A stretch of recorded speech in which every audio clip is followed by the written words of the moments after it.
each Friday, like my best mate Josh, we would run the same route in Sydney, which was like across the Harbour Bridge around the Opera House and back.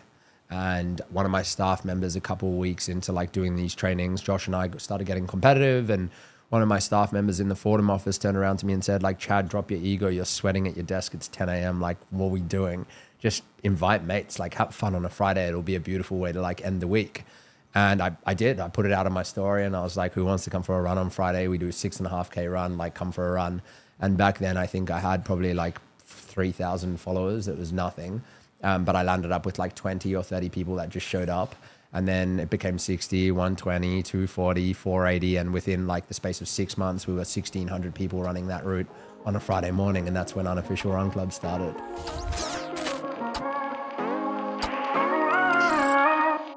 Welcome back to Season 4, Episode 9 of the Turning Pro Podcast. Today we have Chad Cohen, who's the founder of Fortem Media. Thanks for joining today, Chad. Thank you for having me today. I appreciate you pushing through to come on the show. Thank you, my man. Yeah, as I said before, obviously woke up this morning feeling like a train had hit me post London Marathon, but I didn't want to turn down the opportunity and really appreciate what you're building. So I wanted to be here. Thankful to be here. For people listening, Chad comes in and he's like, yeah, you know, I was running the marathon and I was yelling to all my mates and FaceTiming all my friends, and I ran a 307. It's like, there's people who train their whole life who never come close to that. And then you're like, I exerted like an additional, 1,000 calories just in the process of enjoying the moment.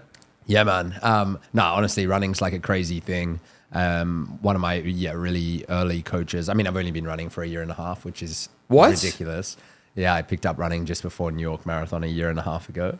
Wait, but what about the run club? Yeah, that's also, the run club's only been going for September a year and a half ago. Yeah.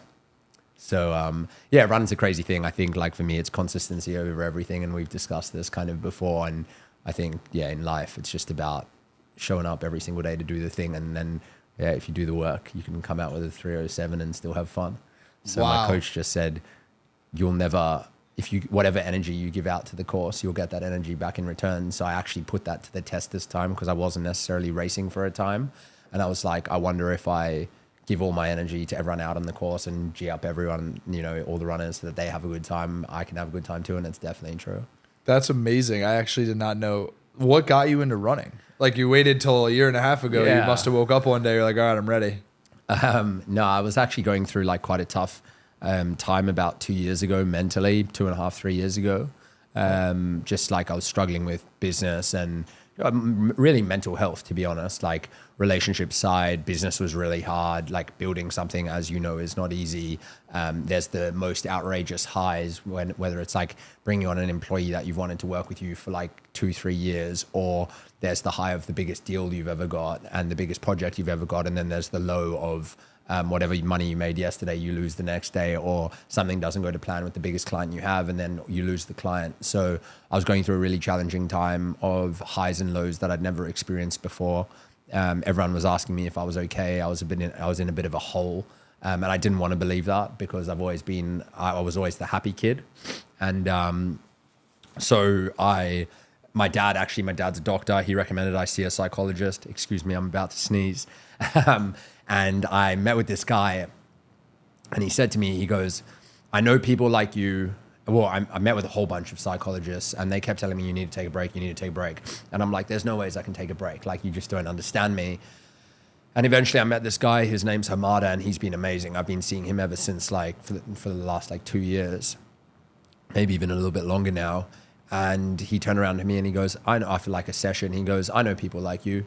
You don't need a break. You need someone like me to help you get to the point where you can take a break. And I was like, you get me. Wow. And that was a massive thing for me. That's powerful. That was a massive thing for me. And then we had a couple sessions and he turned around to me and he said, I think I know what can help you here. And I was like, okay, tell me, like, what do you think? He goes, well, where's your favorite city in the world? And I was like, well, it depends on what for, but I really feel electric when I'm in New York City, which is obviously where we are at the moment. And he goes, all right, great. Well, you need to do something really hard for yourself that no one else can do for you. So I'm going to get you a ticket to New York Marathon. And that's where it started. And I just trained for 6 months to do the New York Marathon where no one else could do the thing for me, because what I was finding was, like, no matter how hard I was working at work, there were still these pressures that were out of my control, and it was really pulling me back, and I was struggling to deal with the highs and the lows. But he gave me the stability through consistency and training to get to the point where like, no matter what happened, if I did a run or if I didn't do a run, it was my fault. And if I got the result that I wanted or I didn't, it was my fault. And so it was a layer of accountability that with my personality that I really respect and flourish in. And that was the start of my run journey. So trained, and then that was probably like July when I made that decision to run my first marathon that November, 3rd of November, 2023. And 2023. And it was through running. I'm looking, it's so bad. I don't remember if I ran it in 23 or 22. I'm literally looking right now. There's a photo, I'm sure. That's what I'm looking for. I'm looking for the date. There we go. We're about to find out if we ran the same. 22. November 6, 22. The year before me. So, I just trained for that. And then each Friday, like my best mate, Josh, we would run the same route in Sydney, which was like across the Harbour Bridge around the Opera House and back.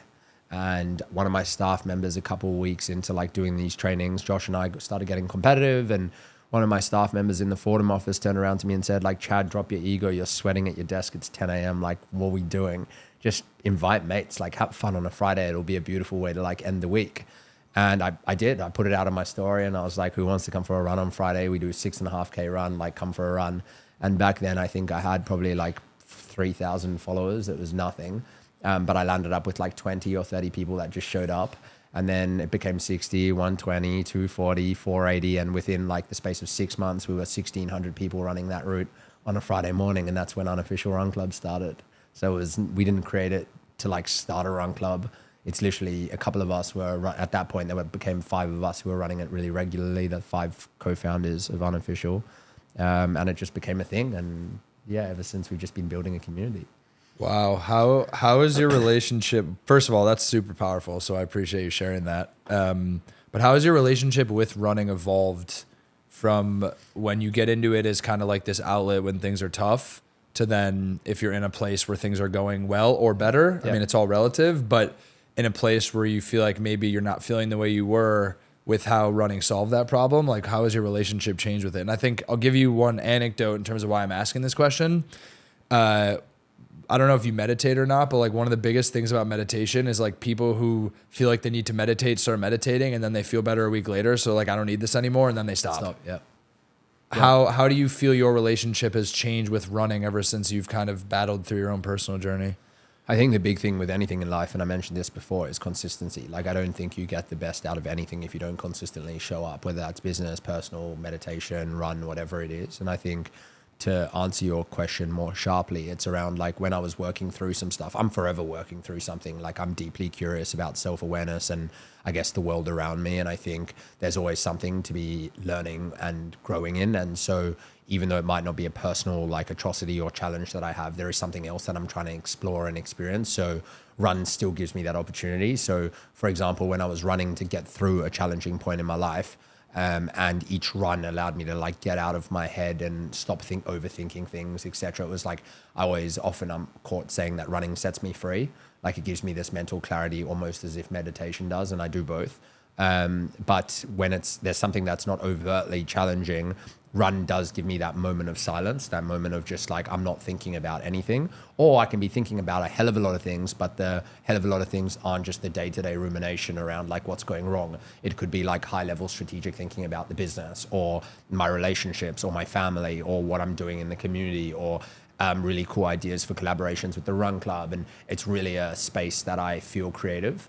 And I think meditation, similarly, often people will be like, no, when I sit down to meditate, I'm thinking about a million things. I don't think many people in this world can get to the point where you sit down and meditate and you think about absolutely nothing. No. There definitely are people that can, but I don't think there's many. There's people who can, and there's people who lie about it and say that they can. Exactly. And I think the meditation standpoint, it's the same. Like, if you're in a position that you can sit down and meditate and think about less than you do and ruminate about less than you do in your day-to-day life when you're sitting at your desk or you're trying to work through things, then it's doing something positive for your brain, your mind, your state. So I think it's just like, it might be different, but my relationship at different periods based on what's going on in my life. But I think knowing that I can consistently show up and do the work is a positive step for myself personally. And then inadvertently, I think I can show up as a better person for both work, friends, culture, my family, etc. I think for me, because I had a phase in my life where I was like into the running at like a more aggressive level when I was training for the marathon. I think something that it helped me with was just like learning how to be. Yep. Right? Because I'm also someone, I think we're very similar in a lot of ways, but it's like my brain moves 1,000,000 miles a minute. It's always about how do you get to the next rung on the ladder. You're never satisfied. And I started running without headphones. Yep. Do you wear headphones when you run? So I don't wear headphones when I run anymore. And that's not like a blanket rule. Every now and then I will put them in if I feel like it, but I definitely feel the benefits of running from a mental and physical standpoint better when I'm not running with headphones. So I agree with you. Because my therapist was also the one who actually pushed me to not wear headphones when I was running. Sick. And the way that she described it to me was basically that your life is designed in a way where it's like one big distraction, right? So like you're either talking to people in person, you're either on calls, or you're texting people. And there's really nothing in your life that you do where you're forcing yourself to be with just you. Yeah. Because the personality, I can seek out chaos no matter what situation I'm in, right? Like I think it's a blessing and a curse. It's a 100%. superpower. It's what allows us to be entrepreneurs and whatever, but it's also the thing that can really like actually weigh you down. So she posed the idea of like, what if running is the one thing that you do where you really just are like alone by yourself? And I really remember like the clarity and the peace that you get from doing it. But for me, it was weird because then I don't think I told you this, but then I started training for a second marathon with a coach to like break a time, and I really hurt my hip.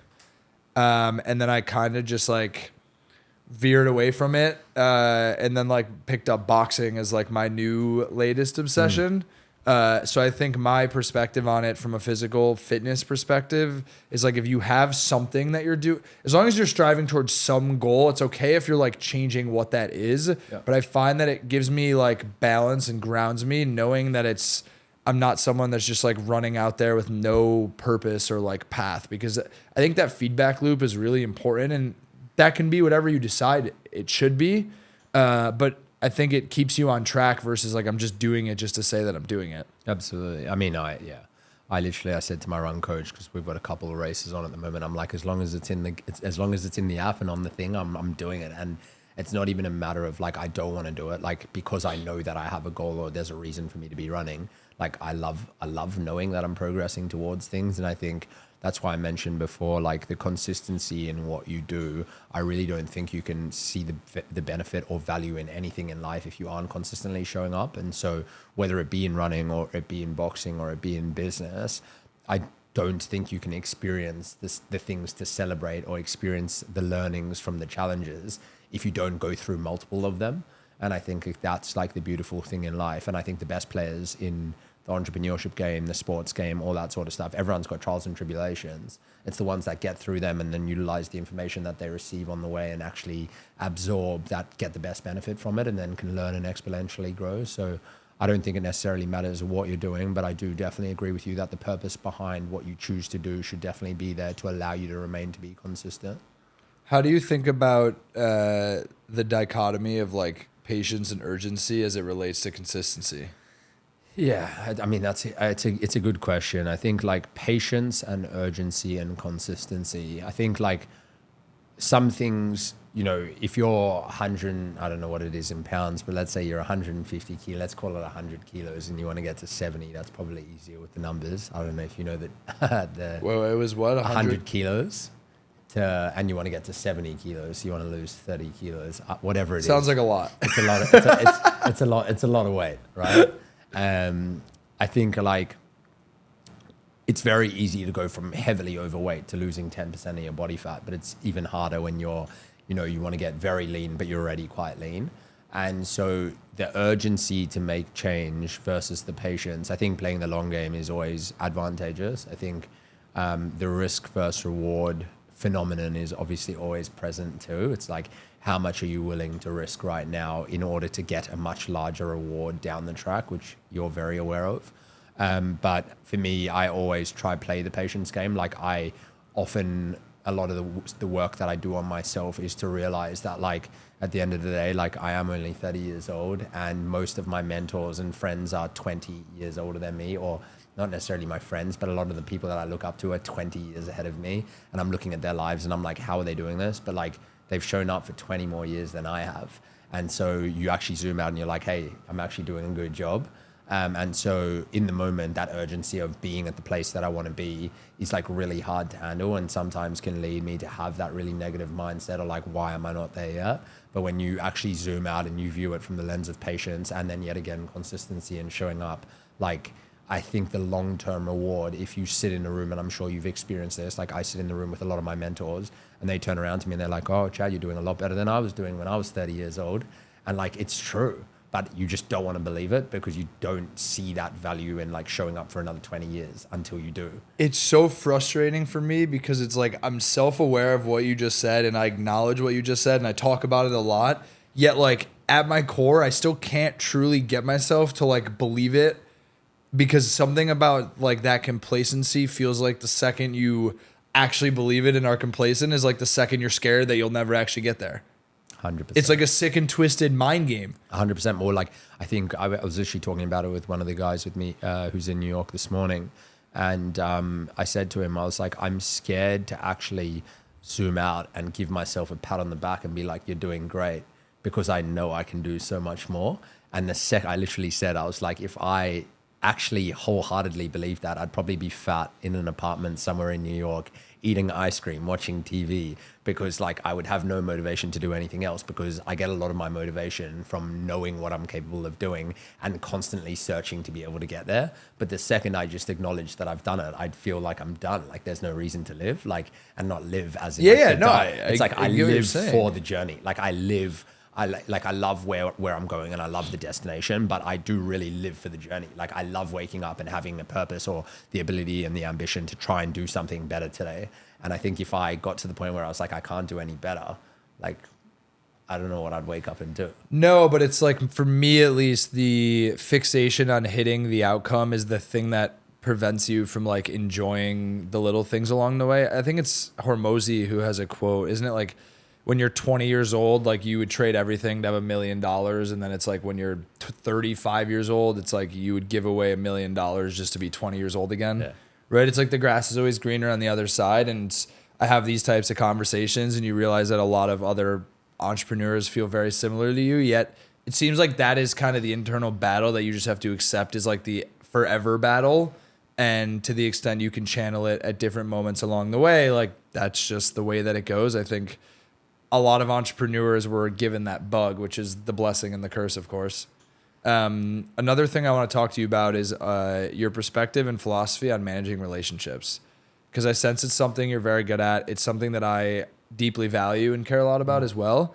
But as someone who's like always on the move, doing a lot of different things, like what is your method to your madness, I guess, if you will?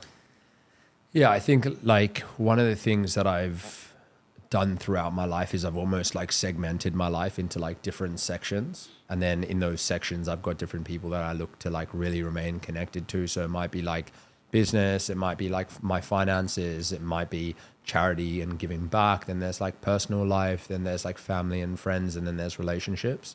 And then in those categories, I'll have certain figures, layers, or mentors that I kind of go to, like, these are like my go-to ride or dies. Like I really need to remain connected with them. And then there's the general level of like relationships and the management of those, which aren't necessarily those people that I necessarily want around forever. But it's like, how do you remain present for them and how do you build? I think, to be honest, like this is probably like a me thing, but I'm like, I don't think I'm the best at relationships. I think I'm good at connecting with people. And I think on a personal level, I'm really good at being able to like have a chat with you and then identify opportunity for yourself and then show you how I can help you enjoy that opportunity. And I think that's something that people receive really well, is like I am opportunistic for myself, but the way that I'm opportunistic for myself is I genuinely have found ways to create value for others. And so by me meeting all these amazing people all around the world, what I'm able to do is when I meet someone like you and you say to me, hey, do you know anyone that can do this? I'm like, yeah, hell yeah, I can, which is similar to what you did the other day for me. And that provides a lot of value. But then it's, if I look more on like my personal life, but then intertwined with what I'm building at Fortem, obviously like I've got a team, the team's back in Sydney, I travel a lot, I connect with a lot of different people all around the world. And it is definitely something that I'm very openly aware of that I need to be better at, even though from the outside it might seem like I'm really good at it. Like, I need to consistently develop the way that I'm able to connect with my team and continue to drive vision so that they feel connected to the brand, so that we continue to grow. So I think there's two different elements. It's the like, I'm good at connecting with people because I can generate and find value for them, where I genuinely believe that if they hadn't met me, they wouldn't have that opportunity to enjoy whatever I can connect them with or do for them based on the engine that I'm building at Fortem. And then the other side of that, which I think I'm definitely learning and growing more in, and it's less natural for me, is that like leadership piece in business and making sure that my team is completely tied to the vision of where we're trying to grow. And I think that that's probably like my focus in relationships at the moment. What is your vision for Fortem? Right now, I am incredibly proud of the motto and slogan that we've come up, which is we which is like, we want to put brands at the epicenter of culture and creativity. And I think that really excites me. And what that means is, obviously you can take it in any direction, but that's the purpose. Like, a lot of my mentors are like, be a lot more clear. Like, what does that mean? Why is it not defined? And for me, life's about creating beautiful stories, both on a personal level and in actually a lot of our work. And so if someone turns around to me and says like, what does that mean? I go, great, I'm so glad you asked. And now I can tell you. And so, my way of doing business and the way I see all this stuff is not necessarily the same way like some of my mentors see it. So when they say things like that, it actually really excites me. So I think my vision for Fortem is just to continue building this thing into something that's such a great engine to help brands grow. And that means that we have to be nimble enough to actually acknowledge what's happening in the marketplace. And we've kind of exchanged a couple of words at how fast like our industries are changing. But in order to be the best for the brands at which we work with, we need to be the best that we can possibly be. And so as Fortem, I'm never like, this is where we're going and this is what we're doing. But I want to be able to be the place that a brand turns around and says, if Fortem Media is not there, we're not at the epicenter of culture and creativity. And I think no matter what and whichever direction the world goes, it is incredibly important for brands to be at the center of what feels right in that given moment. And if you are placed there, you will see the revenue and profit rewards. And so Fortem can be in a position that allows brands to come to us and be like, hey, what do you think will work to get us there? Is it a content production story? Is it clever ads? Is it like whatever it is it an epic activation? Like, I want to be the brand that allows brands to really feel that. The thing that I appreciate about it, and I don't say this often, I feel like you are very much at the center of like this founder market fit with like what you're doing. Yeah. Like, it seems like it's genuinely your passion. Like, if I took Fortem away from you tomorrow, like, you would still be trying to figure out like, how am I doing culturally relevant things with culturally relevant people? So I don't think that's the case for everyone always. So I think there's something that's beautiful about being able to just like integrate what you do for fun and what you do for work into one. But I think that also presents the other side of the coin, which is like, do you have any sort of division in work versus life? But I think most entrepreneurs would tell you that like work-life balance isn't a thing. It's like, work is your life, and if you don't like what you do, then it's a bad life. Yeah, work is your life and life is your work. Like, it genuinely, but like, I literally love it. Like, I feel like even we were on your rooftop having a sauna like a week ago, and you connected me with some amazing people, and that turns into business. And I think like there's no point that I sat there and I'm like, oh, I don't want to meet this guy. And it's genuinely not because I'm driven by the money that comes from signing the deals. Like, I get so much enjoyment and excitement in meeting new people and understanding them and trying to exchange some form of value, that if that makes the company money, which it does, it's a win. So I've put myself in this position. Like, I've worked really hard to get to the point where I want my work to be my life. Like, it's not something that I don't have this work-life balance thing for me. I don't feel like I need it. Like, I don't search for it either. I feel like what I'm doing right now, like, I'm on the other side of the world. I'm able to have these epic conversations. It's exactly why I built the company. Like, I'm not a creative. Yes, I think creatively, but I don't shoot content myself. But I've put myself in a position where I'm like, if you're worried to speak to a CMO or a CEO or a founder of a company, like, that's what I love to do. So why wouldn't I do it? And then if we make money on the side, which we do, like, we're all winning. You get to be creative as one of my staff members. I'm living the life that I want to live, travel, meeting new people, and that's generating what we like. I don't really believe in the life-work balance, the work-life balance. Yeah, the circle of life. I want to talk about your like personal brand building that you're doing as well. I think it's something that I'm navigating as well in real time. I'm curious how you think about like building the production around that, especially because you alluded to the fact like you don't pick up a camera and shoot, because I don't either. Yeah. It's kind of like having someone or people who are around you to just capture like the life you're already living. Yep. But you also obviously travel with your video people. So I want you to dig a little bit into what that experience is like. Because I think there's probably people listening to this who either post content or know they should be and aren't. Yep. And the excuse of like, I'm busy is everyone can say that. Yeah. But it's clearly a priority for you. So I'm curious to hear a little bit more about that. Yeah, I mean, the lowdown real quick is whatever I pay Matt, who's my full-time video guy, just to focus on building our brand is the best investment I've made recently. But to dig deeper into that, I think like... By the way, to be clear, this dude is crazy because like a week ago, I need to tell this story because I told Owen this and he started laughing. When Chad was in New York previously, we were going to go for a run together and he texted me and he goes, hey, is it cool with you if I bring my video guy? I was like, yeah, of course. Like all the people there like are in content or whatever, post content. And his video guy shows up and we walk out the front door to get ready for the run. And I was like, yo, like the city bikes are over there. If you want to pick up a bike, he goes, no, I'm running with you guys. This man runs with a big ass camera in his hand, and he's actually like a long distance runner himself. I've not seen anything like that. I can tell you that there are not videographers in New York City who are doing that. Whoa, so I hope he listens to this because you're a savage. That's another reason he's a great guy. But yeah, no, it's definitely to dig deeper into like the content journey. Obviously appreciate that. I think the reality is like, as I've built Fortem, I've also realized like there's things that I'm good at and there's things that I'm not good at. And there's things that are worth my time and not worth my time. And me trying to teach myself how to shoot video and edit the video that comes from it is just certainly not it. And I honestly don't have the time to do it. But I do live a life, thankfully and gratefully, that I think is quite interesting. And therefore, if I had someone to just document what I was actually doing, which has obviously been something Gary Vee's spoken about forever, big inspiration for me in the early days of like taking the jump from full-time work into like building my own thing.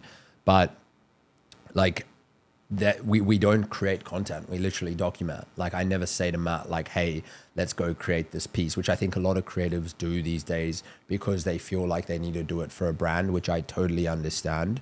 But I think like we all live such interesting lives. It's just about that decision to be like, I'm actually okay with filming what I do. And it is very weird. Like it's taken me, Matt came on board with me in September last year. We're now, what are we, April 2025. And at first it was very weird having someone like recording my calls, like while I'm on sales calls, and like, it felt very strange. And, you know, like having someone meet me at the track to like film a running session where like, I'm like half vomiting on the side of the thing. And like, but for other people, that's like Chad's putting in the work. But for me, it was almost embarrassing. So there's a lot of these moments that you aren't aware of that might feel weird, which subconsciously are stopping you from making that decision to create the content of what you're doing. But to the rest of the world or the people that are interested in what you're doing, it's actually really inspirational and aspirational. And so as I started receiving feedback and comments on the work that we were putting out into the world, and how, you know, creators from around the world were like asking me questions about how to build an agency, like someone popping up in Germany and someone popping up in like literally all around the world. And I have a small following compared to a lot of my friends. But that's like really exciting. And I feel like by putting content out and by just accepting the fact that it is a little bit weird at first, the rewards far outweigh whatever that awkwardness is. And one of like a really good friend of mine and now mentor in New York City, her name's Ariane Goldman. She asked me literally a week ago, she says to me, she's like, is it not weird having Matt following you around everywhere? And after like 6-8 months of doing it, like it just feels normal. And the reward from doing it has genuinely been one of the best things ever. Like we landed in London. Matt created a reel just before we got to London and landed in London. As soon as I landed, I got signal and looked at my emails, and I had an email from a brand called Fat Pats in Manchester being like, if you guys are in London this week, we have to shoot content. Like I want a project done this week because I don't want to go anywhere else. I've seen your work. And the next day Matt was up to Manchester shooting content, and we delivered and it paid for the trip.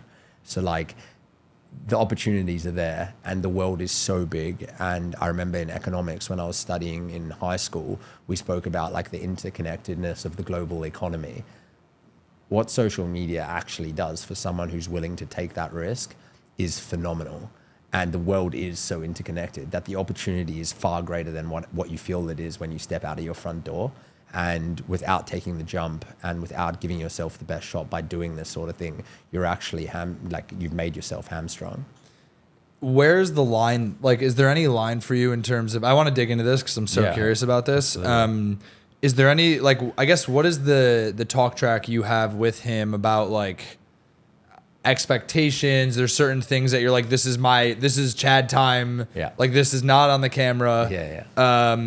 Because there's also, I think the other thing that I've always joked about is that the number one criteria for me with any video person that I work with is like, I can sit in a room with you and not want to like scream at you because you're driving me nuts. Yeah.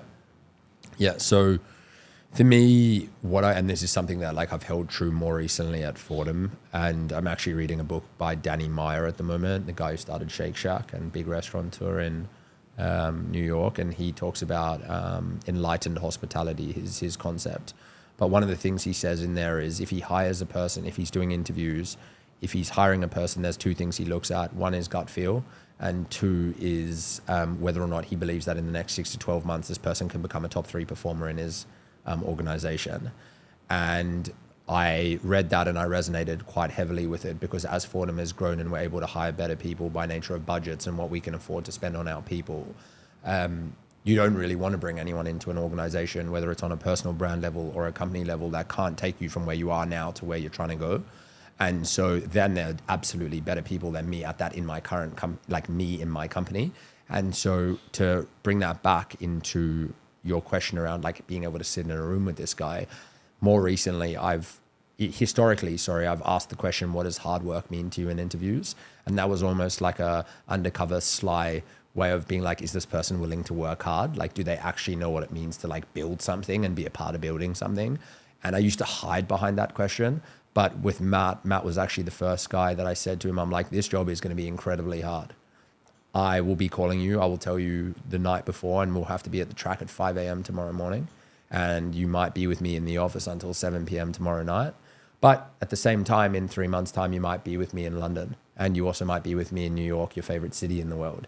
And this is going to be a relationship where it's going to be hard sometimes, but you're also going to be able to enjoy some of the fruitfulness of like what I experience in my life. And I took the opportunity with this particular hire to be really upfront and honest with like, this is not going to be easy, and are you okay with that? And he looked at me and I could just tell his honest answer was like, yeah, I'm ready to tackle this. And when I felt that energy, not even just saw the energy, I was like, you're my guy. And so to, I guess, come back to your question, I think like I'm more than happy to be in the same room as Matt. I love being in the same, we joke, we laugh, we know when to be serious. And the boundaries in terms of when I ask him to film or not film, it's really just like my family and kind of my friends, but sometimes my friends feature in my vlogs and stuff, but it's more so like my family and my personal time. I'm not really getting him to film when I'm like relaxing, doing nothing. I absolutely do. I spend a lot of time recharging solo, but I don't think that provides value to an audience. And I'm not creating for the sake of creating value necessarily for an audience, but like no one wants to see me lying on the couch watching Netflix. So I just tell him when I don't need him. Or if I'm doing a solo gym session in the morning and it was the same as the last 3 days, like enjoy the sleep in, like you don't need to be there. So it's kind of like we're molding it as it kind of happens. It is only 6-8 months that we've been in it together. But I think it's finding someone that you gel with 100%. Like that's a massive thing. And also I had a chat with one of like this guy by the name of A.L. Booker, cool guy for you to meet. He's owns a brand called Wavy and he's in LA. And I was with him in London and they were filming something and they were using my curly hair as, he's got a curly hair cream product. And they were using my hair as a model in this video they were doing. And his videographer wasn't rolling all the time. And it was being shot as if it was like a cinematic piece. And I'm like, find someone that you really like, but also get them to roll for everything. People want real, raw, authentic moments. You're not creating something that's this cinematic masterpiece when you're documenting what you do, because people want to know that you fuck up and people want to know that you're not perfect. And I'm far from that. And I think like the best feedback I get is when I tell people, like show people that I'm struggling, and like the honesty around like, I'm not the best leader but I am the best person at trying to wake up tomorrow and be better than I was yesterday. And that's like just honesty. And sometimes I know that even for my staff members, they turn around, they're like, that's not what I want to hear. Like, I just want to hear you've got your shit together. And I'm like, yeah, but I don't. Like I'm learning. Like if I didn't give you something that you wanted today and I saw your face go like you were completely disheartened, I promise you in 3 months time, I've learned my lesson and I will be better, but not everyone will be. And that's kind of how I view it. So find a person you love being in the room with, make sure you set really clear guidelines as to like what the expectations are. And then the other side of that is they just need to be really good at what they do. And they need to be really passionate about their craft more so than you are. And yet again, it's like do what you're really good at and focus on what you're really good at and take the leap, because the investment you make to get someone that's better than you to do what you wish you could do, it always pays off. And that's yet again talking into like patience in the long game. I think we got 1,000 subscribers on our YouTube, but 1,000 subscribers is worth a lot more than, I don't know, 1,000 on Instagram. I think they like people are really bought in, but it's nothing. Like I've got friends with millions of subscribers. Yeah, but you know how I describe it to people is like when you say it's nothing, like what if I was able to get every single one of your subscribers in this living room right now? Yeah, it's nuts. No, it's mental. Yeah, you'd be like, what the fuck? Like there's 1,000 people that are like here because they give a shit what I have to say? No, I know it's crazy. No, it is crazy. But when you compare to like some people, it's like, it really is nothing. But even if I can feel the impact with 1,000 people, like every dollar we spend on doing this is worth it. And more recently, like gratefully, like obviously like my socials and Instagram following has jumped up significantly. But I don't do it for like, obviously there's an ego piece in it and it feels nice when you follow your socials are growing and your followers are growing. But like everything for me is an opportunity. Everything for me is an opportunity. If people are interested and they're hearing me and they seeing what I'm doing and they think it's cool, then it's opportunity for business. And then why do I do that? Well, like I've got people to feed, like I've got a company that I'm building. And if, I'm running a marathon in London and we create an amazing post-London marathon highlight reel, which we just dropped on our socials, and New Balance sees that, and all of a sudden I've got the global CMO of New Balance calling me and being like, holy shit, that was the best video ever. And then I get to take one of my creatives to like Boston for a World Athletics Series next year, and that's their biggest dream. Then I'm doing a great job as a CEO and leader. So opportunities are everywhere, and I do really think that putting your message out into the world is something that can significantly help you generate more of them. And then one other question I have on that topic, which I appreciated and thought was interesting, was you asking for permission to bring your videographer. Yeah. Is that something that you do in every meeting and every situation you're in? And has there been people who say no? Yeah, absolutely. I do my best to ask in advance. For people that like know me or have known me for a little while now, over the course of the last 6 months, like they kind of know that it happens. I do leave him out of like, if there's like a big potential relationship. For example, like last week, I caught up with Bombas, the founder of Bombas, and went into their office, and that was a big one for me. But also like, it's a bit weird to like bring a camera guy in. You've never met them. Like, is it okay? Can you art? Like, do they get the concept of it? And to be honest, I walked in and I told them about it, that I didn't bring him. And he was like, oh, why didn't you bring him? So I think, you call him on the phone, you're saying, yeah, get your ass over here. But like, the reality is like, in Australia, I actually have it in my email signature. Like I've got a thing that says like, we're constantly vlogging everything that we do, building the behind the scenes of my brand and our company's brand. If you don't want us to be filming, if we're ever together, like please let me know. That's so interesting. I like that. So that's a really easy one. And then I've also told Matt, like always ask for forgiveness. So like there's nothing that says we can't film anything. Like, yeah, you're not allowed to go and film random strangers. Actually, you are allowed to film random strangers on the street. You're also allowed to film police people on the street. That's something I've learned. But if someone tells you you're not allowed to film, then you cannot have the footage. And so I've said, always ask for forgiveness. Like, so if I'm having an interaction with someone and we're catching up and like you're standing next to me just because you're with me at the time, pull your camera out and start filming us. And if the person says, oh, don't want you to film, it's awkward for like 3 seconds. And then you just be like, oh, sorry, like we're vlogging the behind the scenes of what we're building and people are really getting a lot of value from it. I apologize. Like, don't stress, we won't use it in the vlog. But it's definitely like I've created an environment where I've said to this creative, because it is sometimes very awkward for them if they're filming and someone says stop filming. Yeah, they like feel like they did something wrong almost. Correct. But we're like we'll always film like we were in a diner once and we were filming a campaign video, and it's absolutely not something that you should be doing. It's just like walking into a diner and filming a campaign. permits and all that kind of stuff. But it was the same thing. It was like, if they say to us, like, we can't film, they came up to us and asked. And I was like, hey, we're just like filming this really cool project for a brand. And like, they really loved your space. And the owner came out and we thought the owner was going to be like, what are you doing? And then it was like, hell yeah, my diner is going to be in this commercial. And like, sales are going to go through the roof. So it was awesome. So yeah, I think asking for forgiveness is... That's awesome. I want to talk about the life you had before the agency. Yeah. You were building a watch brand. I don't even know if I remember that life. Nah. Yeah, so, I mean, I started a company before Fortem Media called Fortem Watches. And Fortem means strong, brave, or bold in Latin. And I've always done things that have like, I'm a sentimental dude. I like having things that are sentimental. I've always had things that have a deeper message. Always try to do things for a deeper cause or message. And when my grandpa passed away, the day before I wrote my final high school exams, from cancer, and he was incredibly close to me. He took his Rolex off his wrist and he put it in, like slid it onto my mum's wrist and said, Chad's basically the timekeeper of the family now. And so that was a big, big moment for me. And that made me incredibly passionate about watches.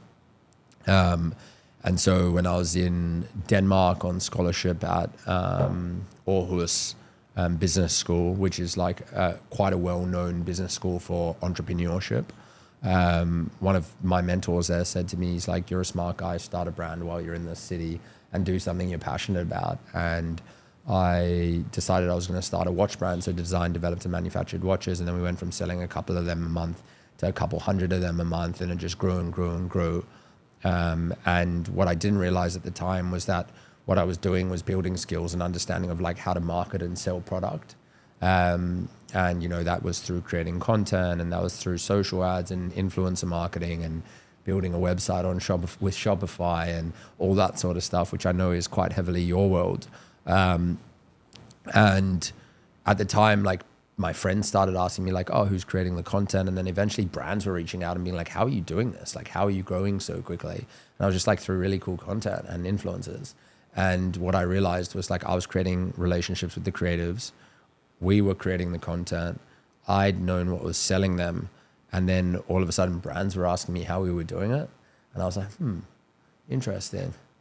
And someone going to pay me? Yeah, I was like, maybe I can get paid for this, which I think is just like that entrepreneurship mindset. And yeah, very quickly I realized that, albeit I'm really passionate about watches, like the thing I'm most passionate about is connection. My most used emoji on my phone is a hug emoji. And I think the number of hugs that I have in the vlog, if you went and counted them, there's hundreds. Like I'm not a handshake guy at all. Like I just like physical touch and connection is big for me. And I love, you know, like I love giving people hugs. I think it's a really cool moment for connection. And I just realized like, I was like, I love watches, but like I don't get a thrill out of knowing that like there's thousands of people wearing my watches around the world. Like it's cool. But like, I really enjoyed the human personal element of like trying to help someone build something. And I realized that maybe this was an opportunity to do so. So the life before the media company was basically designing, developing and manufacturing watches and then selling them through good content, ads, etc. And that very quickly changed when brands were asking for how I was doing it. And I was just like, well, I'm doing it. And then I did it for a couple very small scale. Like we're talking like $5,000, $10,000 deals that I was doing at the time. But I really enjoyed the ability to be deeply curious around like their brand, what they were building, how they were doing it, how they've done in the past, what their goals were, and then basically pulling in all of that information and then finding the right people to deliver on the work. And then that basically was the creation of Fortem. Was there ever a moment where you like came to terms with letting go of the watches, or was it a natural progression where you're like, this is my bigger purpose, like I'm meant to be doing this? Yeah, it was definitely like a natural progression. I think like I've been lucky enough to have started my first business when I was 13. And so I've had a couple along the way. And I think most entrepreneurs either admit that they did or just don't have the ability to tell you the truth. Yeah. And like, I think like you, there's definitely something in, as an entrepreneur, you get pulled in a million directions all the time and you're chasing the shiny object. And it's like, and that shiny object isn't always money. It's, you know, it could be something that just feels really relevant right now. Like the number of times I've thought about starting a run brand for clothing, a clothing brand for runners, because I'm so heavily involved in the run scene at the moment. It's like hundreds of times. Like I've woken up in the middle of the night and I'm like, bing, I could start this retail brand. Like, but the reality is like there's people that are better at that. It's been done, and maybe there is space for another one in the market. There probably is, but I think like you're always like being in the space that we're in, you see so many different things. And to answer your question around like my calling, like I just feel like sometimes there are these callings that feel really, really real deep down. And that's when you have to like truly make the call. Like, am I going to shift gears and go all into this new thing? Or is this one that I just need to like keep in my back pocket? Or it's one that I just need to like palm off? And I think that that's probably one of the biggest things that I'm trying to learn at the moment is like, what are those opportunities that you do jump on and seize? And what are the ones that you like gracefully just be like, I'm actually okay with not doing this one? Because as you build, especially as I've built personal brand, like there's a lot of people who've reached out to me and asked me to like be involved in certain things. And at face value, it sounds amazing, but you only have so much attention and you can only really give so much your all. And right now I do feel like I'm at capacity with what I'm currently building, in the best way possible. But I just think like, you have to decipher whether that opportunity truly feels like the right thing to do. And the jump from the watches into what I'm currently doing now definitely felt right. And for the last 6.5 years has really filled my cup. So albeit there's been a hell of a lot of challenges along the way, I'm still grateful for the opportunity. What would you say is your biggest turning pro moment along your journey? Turning pro? Whew. I wish I agreed with the concept of turning pro, but I unfortunately don't. I don't think I've turned pro. I don't think I will ever turn pro. I think like I'm constantly learning. I would love to say that there's definitely been many moments along the way where I'm but there's different degrees of being a pro. Yeah. Think about soccer. Yeah, I know. What, there's 30 to 35 different tiers and leagues? All right. Junior pro, let's call it. I actually appreciate the candor on it. Yeah, no. I think it's gonna be the Turning Pro podcast. What was the best answer you've gotten so far? Yeah, I don't agree with it. I don't believe in turning pro. No, I don't think I don't agree with the concept. I think it's more around like I genuinely, till the day I die, don't think I will be satisfied with how much I understand and know of this world and business and people and relationships. And I'm just so deeply curious about the world, both my world internally and the world around me, that I don't think I will ever classify myself as turning pro. But I do think that that's what motivates me. And we kind of touched upon that earlier. Is like, I love something that's like just out of reach because it keeps me driving. It keeps me enjoying the journey.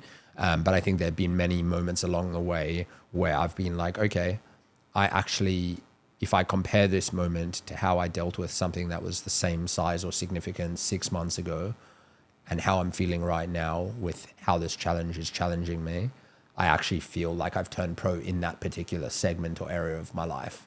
And so, for example, if I have staff challenges and something's happening with a staff member 6 months ago, that felt like it was the end of my company. Right now, I'm like, oh no, that's cool. Like, let them do their thing. Like, we'll move on to the next, or we'll support them on their mission and we'll do this. Like, I think there are ways in which I don't think I will ever be pro at everything that I'm doing, but I definitely think that there's elements and moments where more recently than not, I've seen significant development in my ability to deal with certain circumstances that I otherwise wouldn't have been able to deal with in the past. And I'd probably say that in those moments, I've tapped myself on the back and be like, okay, you're growing as a leader and you're growing as a person in this or on this planet. Chad, I appreciate you coming on the podcast today, brother. Thank you for having me. Do you want to look at the camera and let everyone know where they can find you and what you're working on? Yeah, absolutely. Obviously, Fortem Media first. So Instagram at Fortem Media, our website, www.fortemmedia.com. And then on a personal brand side, I'm building a YouTube under Chad Cohen. And on Instagram, it's Chad Cohen. That's it. That's a wrap. Thank you for having me.